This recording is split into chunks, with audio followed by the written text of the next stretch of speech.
Okay, hopefully you've watched the other vids that lead up to this or in this series here, because they're all pretty important, but the first couple of them try to explain more about how different word plays have been done off of the ancient Sumerians' linguistics and how their compound words actually mean multiple things.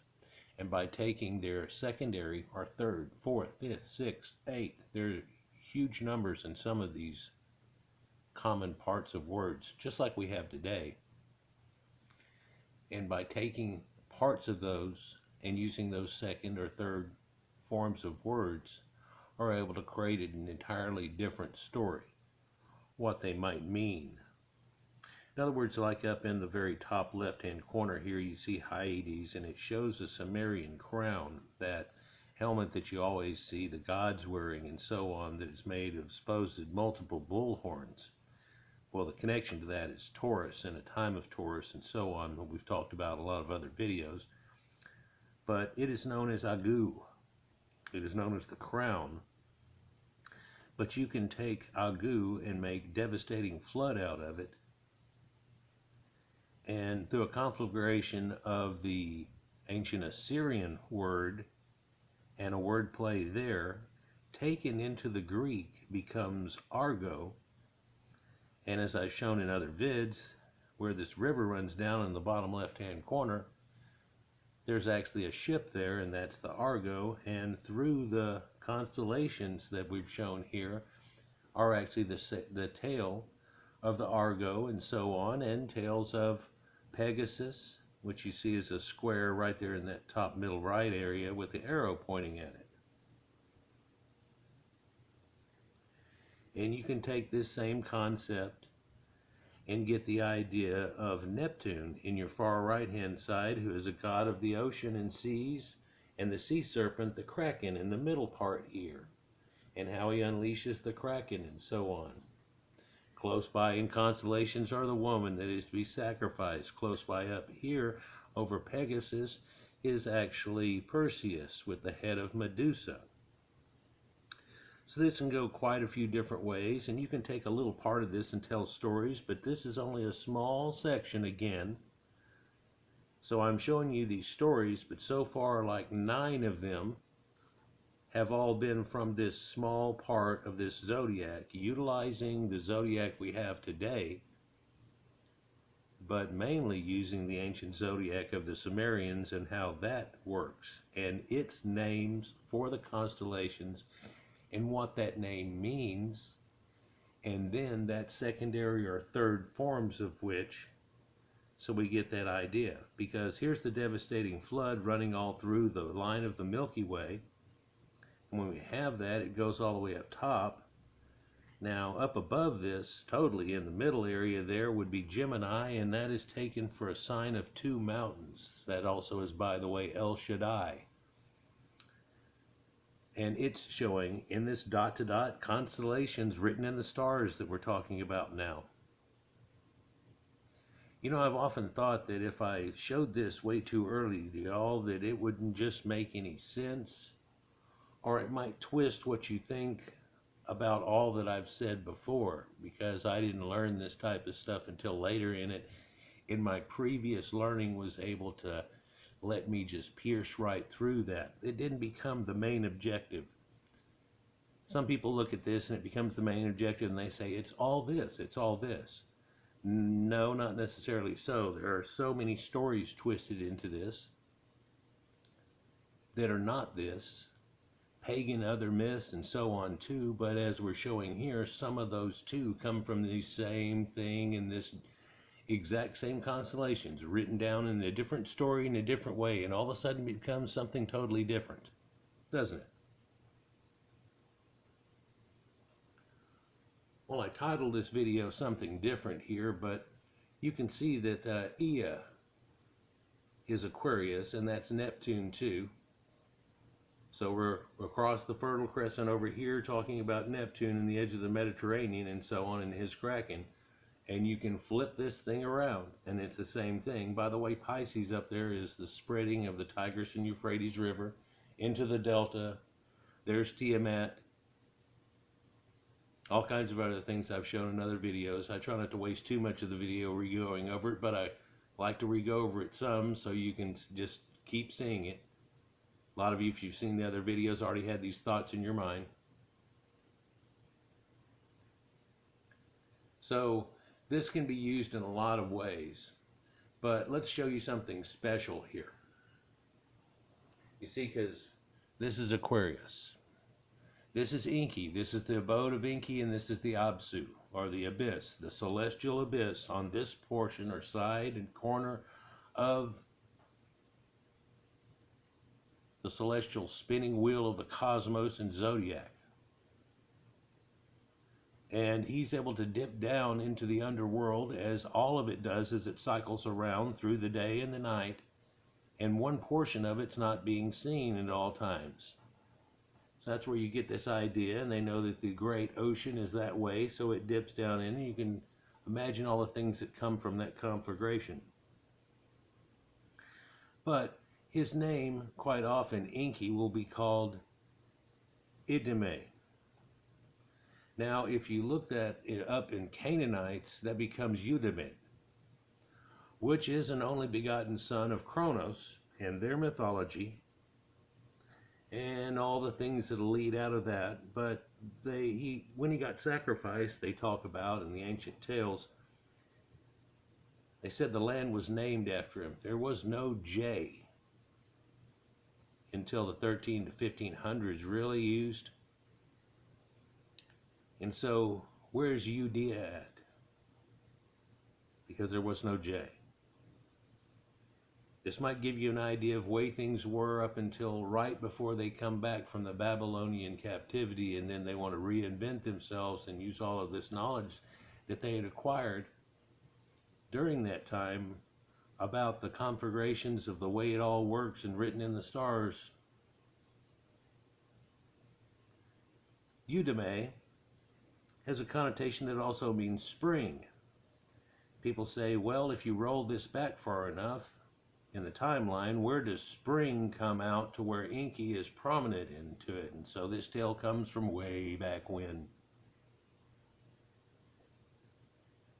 But also you can see a conflagration about how Jesus has to do something with spring, and he's born in spring. Well, this has to do also with Dumuzi and Inanna, and the tale that was taken into the Greeks, and the idea of how spring comes whenever she comes back. She has to live part of the year in the underworld, and then the part when she comes back invisible in the Zodiac at night, all of a sudden that's the spring, and here comes all these stories again, and we go through the stories throughout the year, and it culminates in winter and then goes back again. Well, ours culminate in winter. These people had different culmination points. The Egyptians had a culmination point that was around or gearing towards the flood that they have of the Nile there. But the Sumerians had a spring one also. So this shows you a different connection. It makes you feel different whenever you realize the total calendar was shifted in quite a few ways. Other people had it directly around the harvest, because that was the end of all the things that happened, and here we go again. But then after the harvest would be winter, and so on. Because this is all based on sun and solar worship that had to do with the cosmos, that made the planets, that everybody figured out finally were not other stars, but actually Earth spheres going around, and the star created everything, twisted it into an idea that it all came from that, and it all returns to that, i.e. monotheism. That's where it comes from. In fact, Monastery is the idea that there's only one star, mono, aster. Aha, people had it all figured out when they're still telling you all kinds of tales, like we have a flat earth with a dome over it, and it has this raki around it and so on, that everybody knows doesn't exist. What's crazy about that, and strange to put in right here in this video, was the Greeks actually allowed and put things into this, that stuff that they knew was not true at the time. So eventually you were going to figure it all out and it would all fall apart. But people are so dim-witted sometimes, they can't see the trees for the forest. Well, what does Idime also come out to meaning? Well, he will be. It actually uses a present future tense in the Sumerian, in one of those word configurations, but it was used for Enki, and it was said directly about him. Yet you know that Yahweh, whenever he says, I am what I am, and then he tells his name is Yahweh, people tell you that it says he will be. This is what that means. Showing you that Aquarius is the God of the Bible and Yahweh, taken from that original idea. Well, what was the other idea? Well, see, Enki was Aquarius, and so they're putting that together and configurating, and they're taking the same thing. Now, whether you believe that they're just Yahweh, and so they just took down the billboard on the front and put up a different name, and they still sell pizza, and it's the same damn thing, or not. One thing that's important that might point you toward the answer is in the New Testament, whenever Jesus is confronted by the priests in the temple as he was showing them all this stuff, they ask him and they confront him about it, and he goes, hey, you are all liars and all this stuff. And he asked them if they'd ever been in captivity, and they go, we never been in captivity. Well, they just came back from the Babylonian captivity, so Jesus tells them they're all liars if you try to say that. But hold on, he's pointing towards where they knew everything from. Check it out. In the next sentence, he turns around and he goes, before Abraham, who came from Ur, by the way, he says, before Abraham, I am. Now, Ea, Asher, Ea is said to mean in the Bible, I am, or I am what I will be, or he will be. So this almost, if you think about it, is like making up a God. You're like, here's what the guy's about, or here's what he does, or here's what he will be when we finish making him up. It can be taken that far, but let's just go into the simplistic of it here.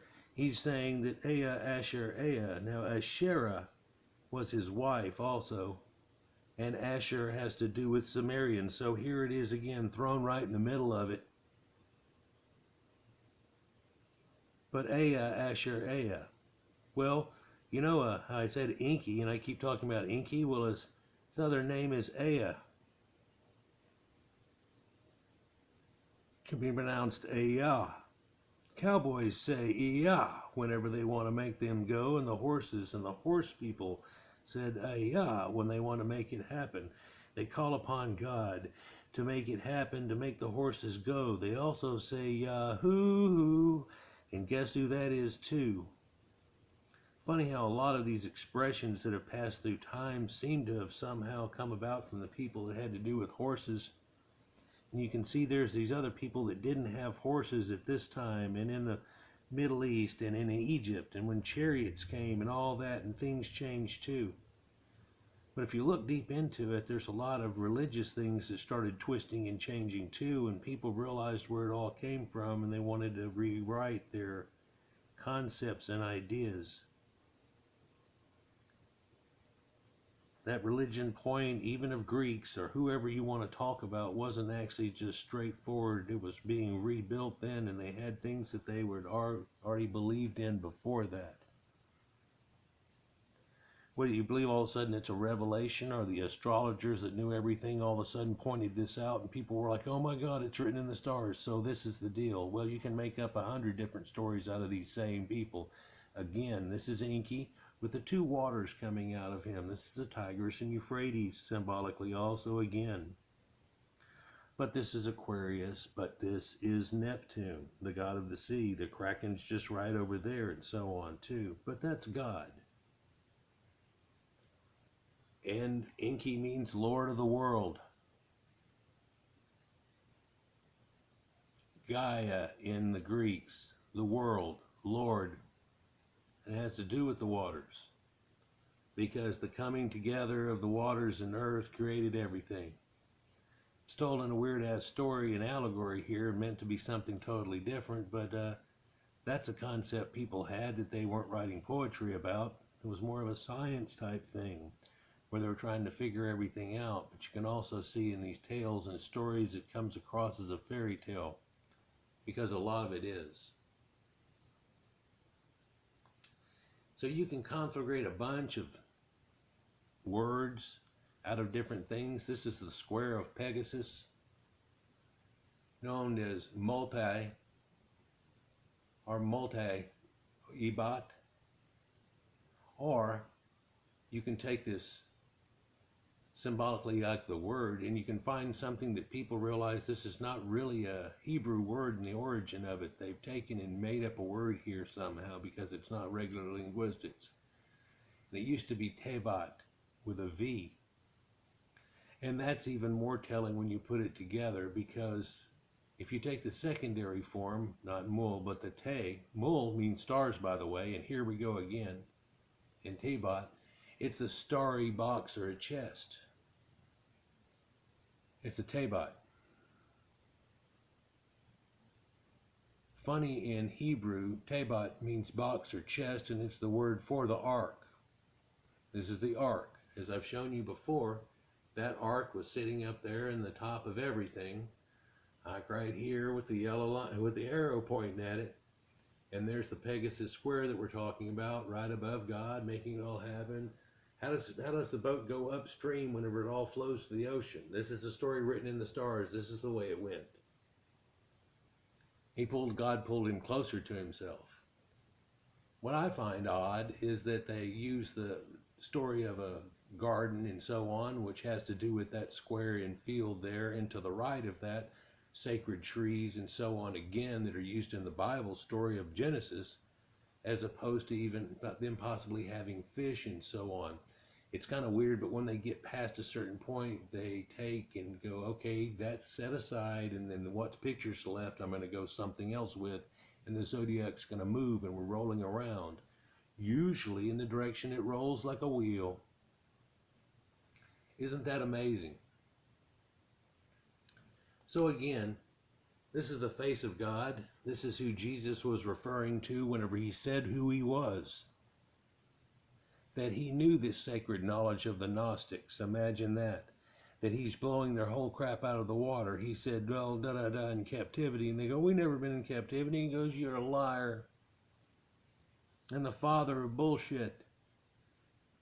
And then I'm going to turn around and tell you something else. Before Abraham, and you know where he came from,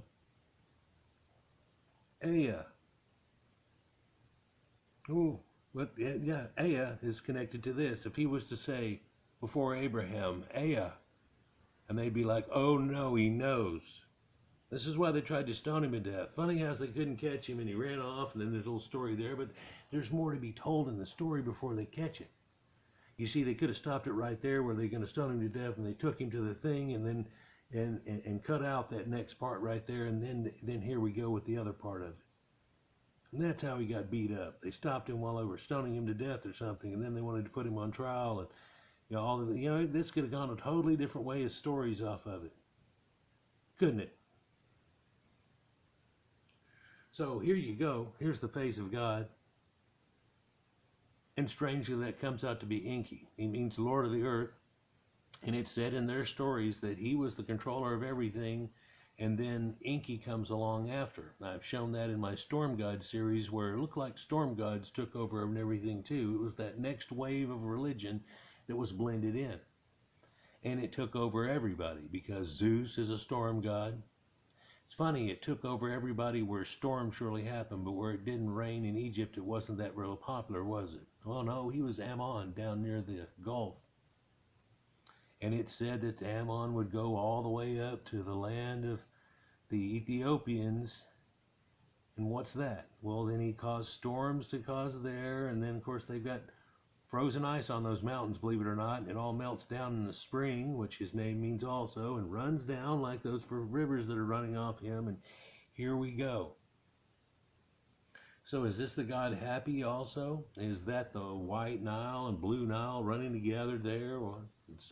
Well, funny, that picture that we keep looking at back and forth here, just before this, is actually the same place that the Egyptians take and get on their special boat, which would be just down to the bottom left-hand corner there, and take a trip through this Duat and around and back through the earth, and then the Book of the Dead's other famous name is coming forth by day, because here we roll around again, and I'm going to be a star in the sky. They put a pinprick for me if I'm important enough in the fabric of the cosmos that comes around us like a blanket. This was the belief, and you get to become a star. Strangely now, we know that each one of those stars is a solar system with planets around it, and a lot of them could contain life on those too. And some of those little blurby spots aren't even a star, but a whole nother galaxy like everything we're looking at, and a whole nother wave of it. And then as we look in these telescopes we have nowadays, oh my, look how many millions of galaxies there are. With this JWST telescope, we're going to be able to peer much farther back and in much better case than the one that we had before with the Hubble telescope that was actually all brrrt, and as a vision was screwed and it had to be computerizedly fixed, but it still wasn't quite right. It was trying to put another lens in front of a lens in front of a lens and fix his eyes rather than give him a cataract surgery or laser surgery and take all them glasses off. Now what do you see? I can read the bottom of the very thing. I can read where it says copyright da da da, and then the optometrist walks up and goes, yeah, that's what it says at the very bottom.